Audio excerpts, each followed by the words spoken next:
Hello my people. So now make we continue with wetin we dey do. So the first operator is called an exponent, and this is it.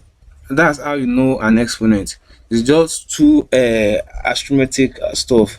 So it's just like saying two times, just put them together. So now this exponent is just like saying two exponents 3. That means 8.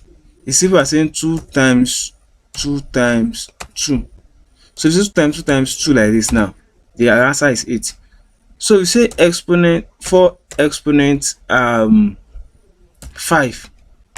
You say the answer is 1024. It's if we are saying 4 times 4 times 4 times 4 times 4 in 5 places. So it's the same answer. So that is exponent. Exponent is using double multiplication sign, arithmetic sign together. So that's exponent, and that's the function. That's when you use it, that's the kind of result you get.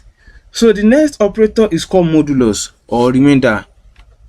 The next operator is called modulus or remainder, and this modulus or remainder, its own sign is percentage. This percentage now, but its own is just 1.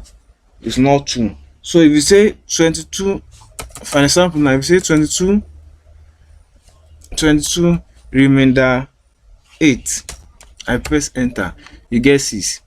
So that means if you divide 22 by 8, you still get 6 like left. Another name for remainder is modulus.